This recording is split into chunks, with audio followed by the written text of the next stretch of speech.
Shalom Indonesia, Salam Nusantara dari Sabang sampai Merauke. Senang bertemu di malam hari ini dengan bapak-bapak, ibu-ibu, saudara-saudari yang kekasih, rekan-rekanku, sahabat-sahabatku dimanapun Anda berada dan seluruh pemirsa. Tuhan Yesus memberkati dan terpujilah Tuhan. Saya berharap kekuatan Tuhan, energi Tuhan, semangat Tuhan senantiasa mengikuti langkah-langkah hidup kita yang tak kalah penting dan serunya. Ketaatan kita yang terus-menerus kepada Tuhan Yesus Kristus. Puji nama Tuhan. Hari ini saya akan membawa kembali dari Yeremia. Yeremia 15 ayat yang ke-16 sampai dengan ayat 21. Sebenarnya pembacaan dari ayat 20 ya. Karena ini dua sesi, jadi saya membaca dari ayat 15 dulu. Dari ayat yang ke-17. Demikian firman Allah, tidak pernah aku duduk beria-ria dalam pertemuan orang-orang yang bersenda gurau. Karena tekanan tanganmu aku duduk sendirian, sebab engkau telah memenuhi aku dengan geram. Mengapa penderitaanku tidak,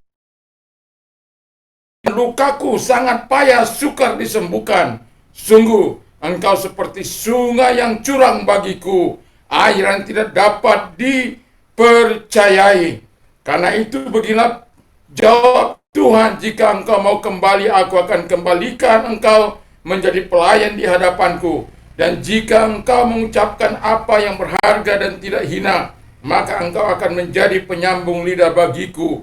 Biarpun mereka akan kembali kepadamu, namun engkau tidak perlu kembali kepada mereka. Terhadap bangsa ini, aku akan membuat engkau sebagai tembok berkubu di tembaga. Mereka akan memerangi engkau, tetapi tidak akan mengalahkan engkau. Sebab aku menyertai engkau untuk menyelamatkan dan melepaskan engkau. Demikian firman Tuhan. Aku akan melepaskan engkau dari tangan orang-orang jahat dan membebaskan engkau dari tangan orang-orang lalim. Jadi kita bisa melihat di sini Yeremia mengungkapkan isi hatinya dan kepada Tuhan, karena dia merasa Tuhan itu meninggalkan dia. Dan tema kita hari ini, pagi ini saya mau katakan adalah stand alone for God. Jadi berdiri sendiri untuk Allah. Jadi di tengah-tengah situasi, di tengah-tengah pelayanannya tentu ada naik turunnya seorang hamba Tuhan. Saya sudah katakan selama 40 tahun pelayanannya tentu ada warna-warni yang dia alami. Tentu ada kesesakan-kesesakan, tentu ada komplain-komplain yang disampaikan. Baik, kenapa Tuhan seolah-olah tidak mendengarkan aku, seolah-olah tidak mendengarkan permohonan-permohonanku. Dan menurut cerita yang sudah kita baca, bagaimana ia sangat tertekan, ya, mengasihi dirinya sendiri. Dia marah, dikatakan dia terluka, dia takut, dia bimbang, dia khawatir kalau Tuhan itu tidak lagi bersahabat dengan dia. Tapi yang mau saya tidak marah situasi komplain dari si Yeremia. Ya, dia tidak marah kepada Yeremia, tetapi dia menjawab Yeremia dengan baik. Tetaplah engkau dalam pelayanan itu. Aku akan terus menopang engkau, aku akan terus menyertai engkau. Dari sini kita bisa menarik pelajaran yang sangat penting dan sangat berharga, yang saya kira kita seperti yang dialami oleh Yeremia. Kadang kita harus berdiri sendiri untuk Tuhan, untuk menyatakan kemuliaan Allah, untuk menyatakan kuasa Allah. Yesus sendiri pernah berdiri sendiri menghadapi malapetakannya, menghadapi penghukumannya, menghadapi situasinya. Dan saya sendiri pun pernah berdiri sendiri, seolah-olah tak ada lagi sahabat, tak ada lagi Teman, kadangkala saya, Tuhan, mengapa engkau meninggalkan saya? Dan kadangkala jawaban Tuhan itu sangat unik. Jangankan engkau, aku yang Tuhan saja sendiri. Ya, aku yang dapat diandalkan saja.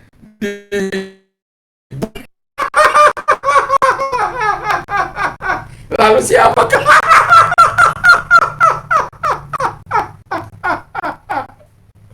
Jadi ketika kita saudara, kita untuk forgot, kita kadangkala itu mengalami tekanan-tekanan, ya. Dan saya katakan tadi, ada 3 hal pelajaran penting yang kita bisa tarik dari apa yang dikomplainkan Yeremia kepada Tuhan. Yang pertama, dalam keadaan situasi seperti ini, ada hal yang kita harus kerjakan. Jika kita berdoa, kita bisa mengungkapkan isi hati kita yang paling dalam kepada Tuhan. Kita bisa mengungkapkan kekecewaan kita, kita bisa mengungkapkan kemarahan kita, kita bisa mengatakan kepada Tuhan, kenapa enggak engkau tolong aku Tuhan? Kenapa enggak kau biarkan aku Tuhan? Kenapa mereka harus melakukan ini kepadaku? Apa salahku? Haleluya! Haleluya! Jadi orang yang berdiri lalu kuat berdoa. Supaya apa? Kekuatan Allah, sadar atau tidak sadar, ketika kita bersama dengan Allah. Aduh, saya sudah pernah mau hengkang dari provinsi ini, melihat situasi pelayanan ya yang kadangkala ya bagi saya itu sesuatu yang keras ya, yang begitu luar biasa. Saya pernah betul-betul berdoa dan berpuasa untuk minta pindah dari provinsi ini. Sementara saya pernah berdoa di tahun 91, kira-kira tahun 90-an. Saya katakan, Tuhan, paling lama kota Surabaya itu paling lama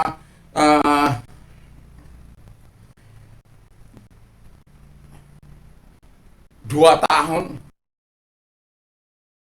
Saya sudah dipindahkan oleh Tuhan, dan itu sangat tidak menyenangkan sebenarnya. Lalu kemudian menemui pelayanan yang mengalami masalah dan akibatnya saya masalah. Tetapi di situ saya katakan, ketika di mana engkau mengutus aku, di situlah aku selamanya. Tapi di tengah-tengah perjalanan kehidupan ternyata harus ada pergumulan seperti Yeremia ini. Dan pada akhirnya Tuhan menetapkan dengan situasi kondisi yang ada, bahwa ada seseorang yang Tuhan kirim yang tidak saya kenal juga, dia tidak mengenal saya, tetapi Tuhan kirim di Kalimantan sana untuk meneguhkan pelayanan saya. Dan saya cari tahu orang ini, kakak saya ada di Kalimantan, apakah dia pernah mengenal saya atau tidak, tapi dia juga tidak tahu. Tetapi yang mau saya katakan adalah bahwa kemudian dia mengatakan dia mencari tahu tentang saya karena saya berada di tepi pantai. Jadi dia berkata dia juga tidak tahu nama saya siapa, tetapi engkau harus bertemu dengan seorang hamba Tuhan yang ada dekat. Dan orang itu sedang mengalami pergumulan. Dan pada saat dia datang kemari, saya berkata, Tuhan, ini aku. Jadi yang mau saya katakan adalah, berdoalah. Kalau engkau mempunyai komplain terhadap sesama, terhadap orang lain yang menganiaya engkau, dan seolah-olah engkau lihat Tuhan tidak bertolong, ngomong aja sama Tuhan. Kalau engkau ngomong sama Tuhan, Tuhan itu enggak marah.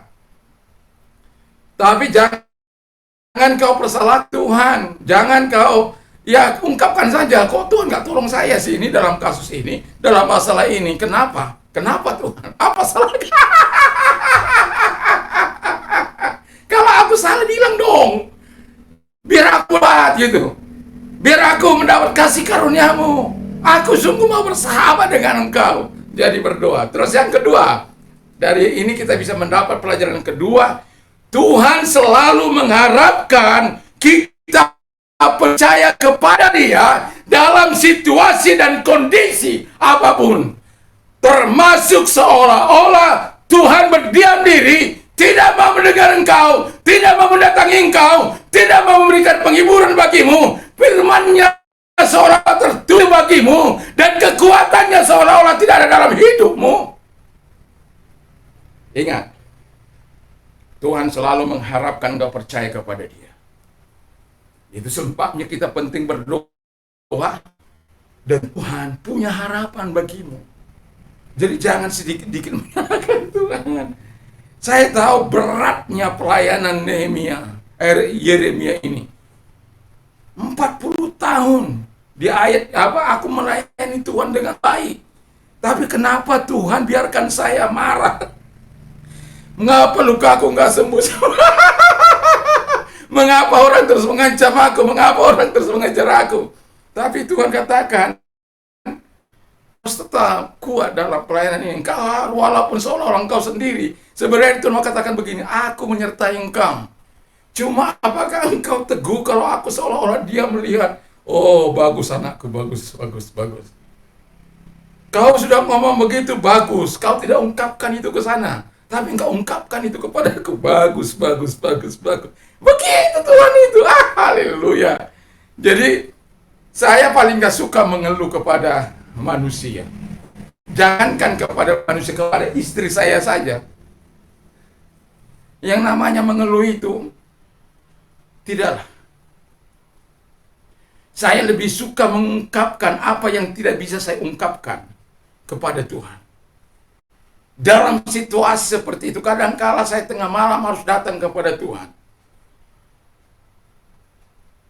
Dalam situasi kondisi yang berat, saya datang kepada Tuhan, berdoa dan berpuasa. Bukan karena saya berdosa seperti si Manase, berusaha melunakkan hati Tuhan, bukan. Saya memang sadar bahwa Tuhan punya kekuatan, punya kuasa, punya otoritas, punya kehendak sendiri yang tidak bisa kita intervensi. Tapi dilihat jelas belas kasihan rahmat yang begitu berlimpah-limpah bagi orang yang sungguh-sungguh dengan Dia. Jadi Allah bukan Allah yang bermain-main. Dia senantiasa berharap kepadamu supaya engkau tetap percaya dalam situasi dan kondisi apapun. Lihatlah Sadrak, Mesak, Abednego yang disuruh menyembah patung buatan raja, tapi mereka tidak mau menyembah patung buatan raja. Mereka lebih suka untuk melakukan apa yang dikehendaki Allah. Karena memang Allah berharap kepada mereka supaya mereka, walaupun seolah-olah mereka berdiri sendiri dengan iman mereka, tetapi harap Allah dalam situasi dan kondisi apapun, engkau tetap mempercayai, termasuk ketika nyawamu menjadi taruhan.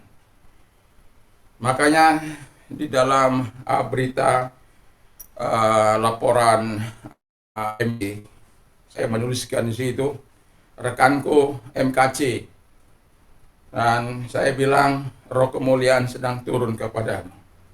Jangan takut sebab Tuhan menyertai engkau. Memang kita dalam kadangkala dalam mengalami tekanan, mengalami intimidasi. Saya sudah cukup banyak mengalami. Dipanggil aparat, diintimidasi begitu luar biasa. Tapi saya tidak perlu harus memproklamirkan itu. Tapi hadapi.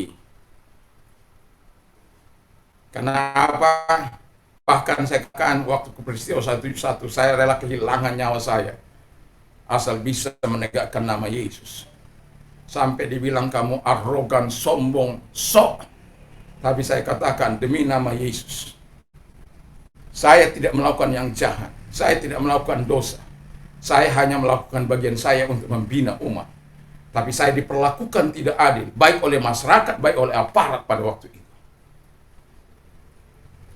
Saya diambil, dijemput tengah malam dari rumah saya. Saya pesan pada istri, kalau kita kan nggak tahu dari situasinya lagi nggak enak.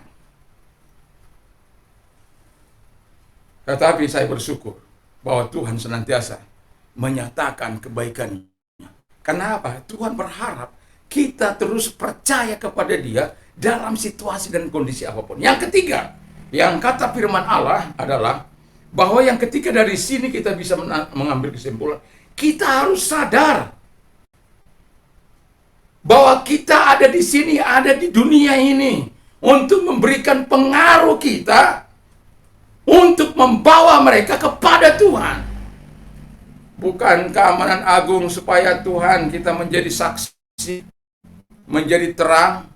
Tadi saya katakan dari 100 orang, 1 orang membaca Alkitab, 99 yang lain adalah membaca engkau dari tingkah lakumu, dari perbuatanmu, dari apa yang kau katakan, dari apa yang kau pikirkan, dari apa yang kau perbuat.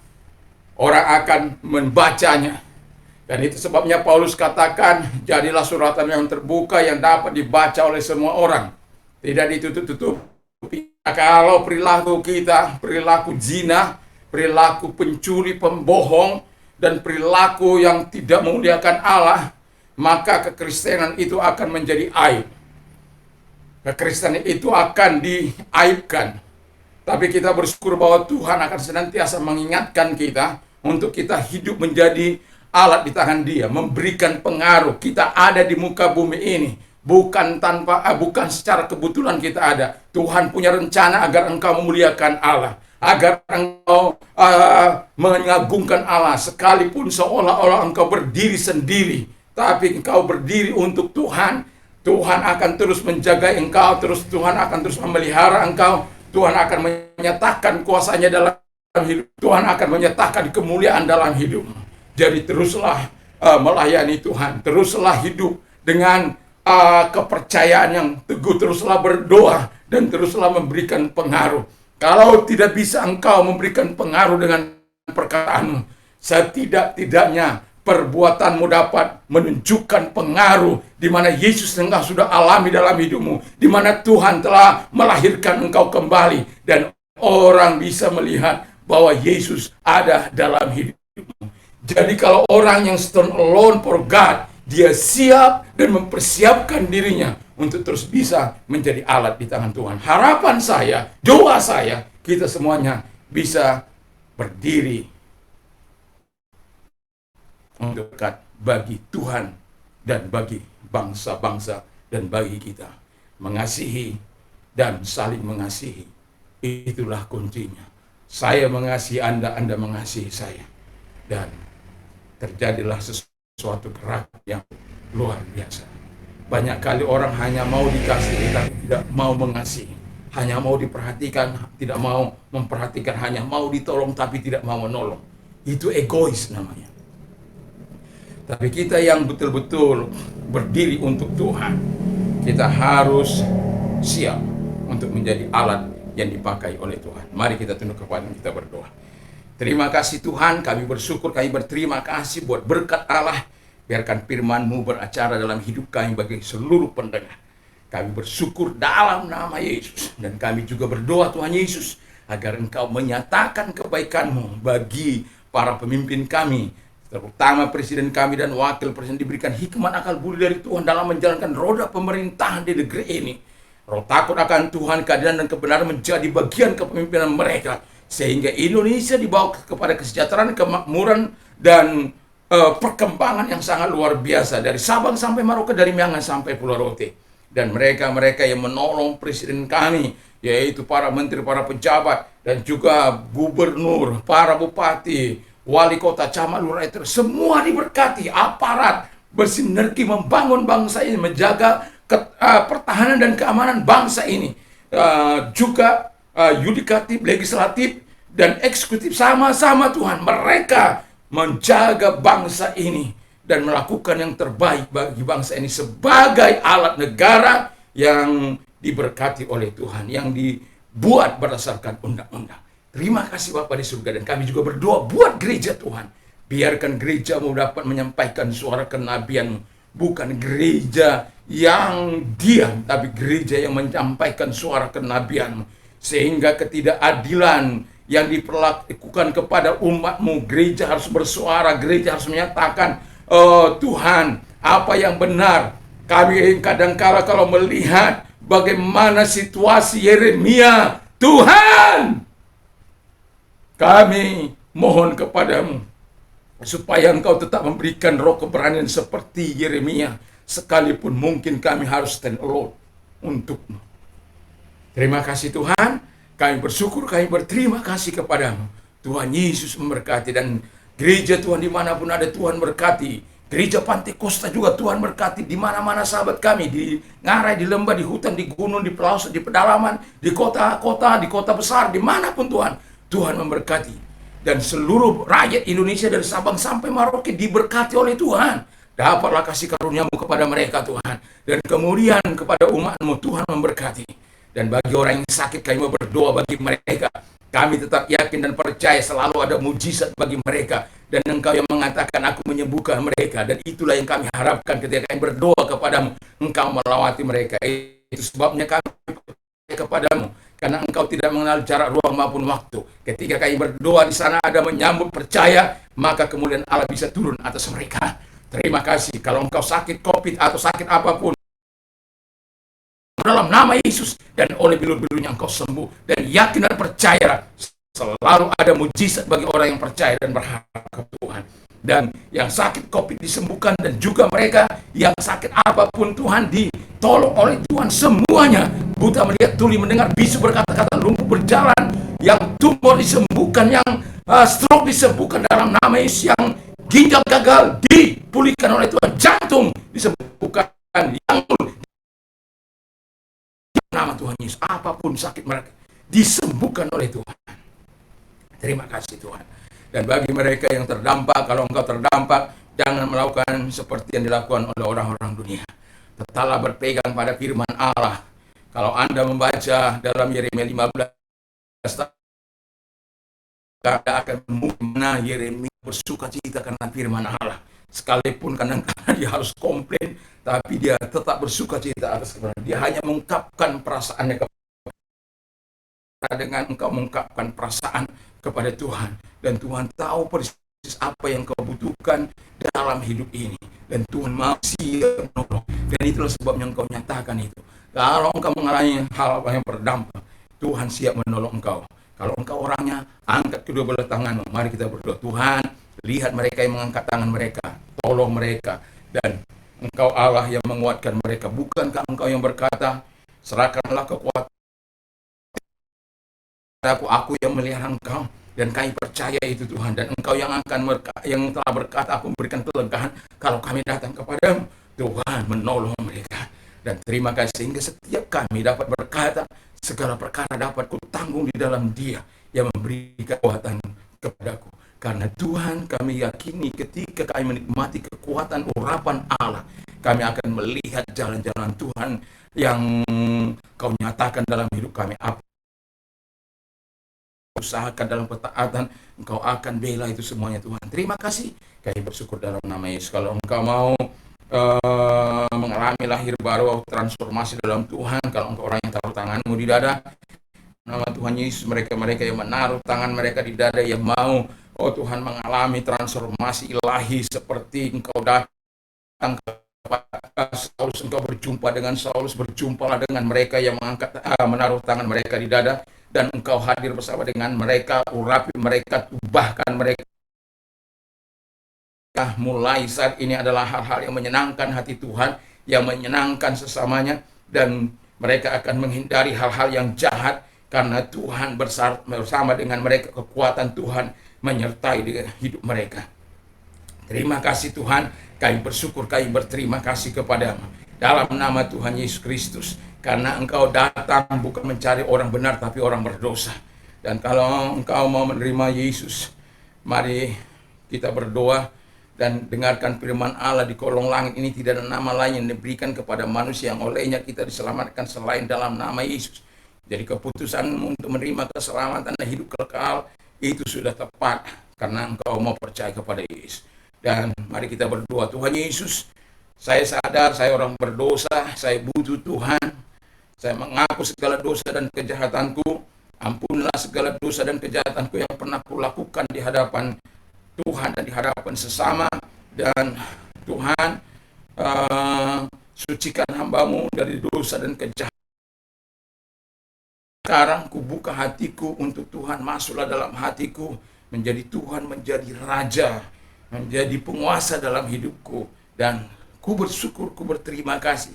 Saat ini ku telah menerima hidup kekal dari Tuhan di dalam nama Tuhan Yesus Kristus dan menjadi warga negaramu.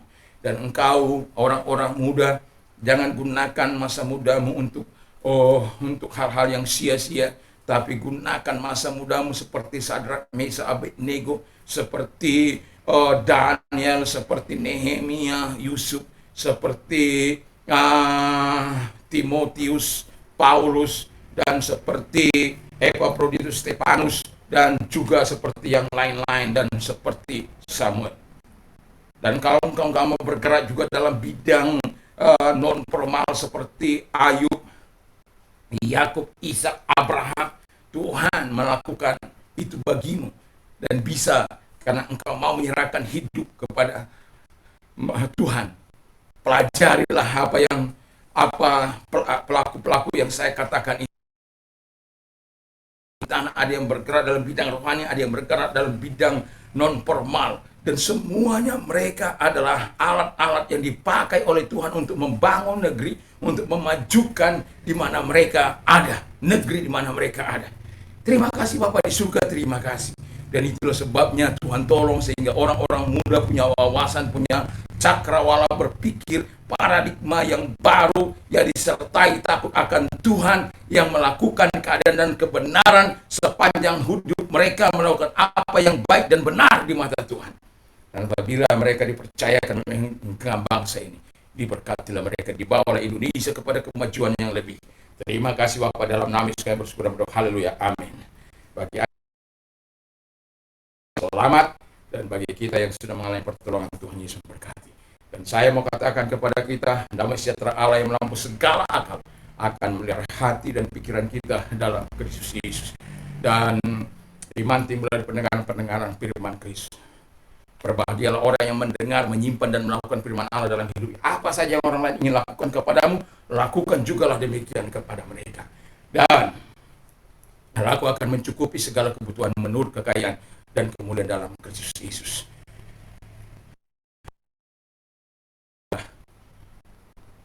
Bahwa engkau akan menerima, maka hal itu akan diberikan kepadamu. Jika engkau tinggal dalam kata Yesus dan firmanku tinggal dalam engkau, mintalah apa yang engkau inginkan, maka hal itu akan diberikan kepadamu. Haleluya, puji Tuhan. Dan juga saya mau katakan kepada kita, menangislah dengan orang yang menangis, tertawalah dengan orang tertawa. Dan harapan saya dan doa saya selalu berkata kepada Tuhan, semoga kita dapat bertanggung dalam Dia Yesus yang memberikan kekuatan sehingga saya cakap menanggung situasi hari-hari ini. Tuhan Yesus memberkati. Dan apabila kita keluar rumah di pagi hari ini, tetaplah sadari bahwa Tuhan menyertai kita sehingga pikiran kita, perkataan kita, perbuatan kita, tindakan kita adalah hal-hal yang memuliakan Tuhan. Dan jangan lupa juga kita mentaati prokes, ya, 5M itu. Yang pertama memakai masker, yang kedua mencuci tangan, dan kemudian 3 atau menggunakan hand sanitizer, yang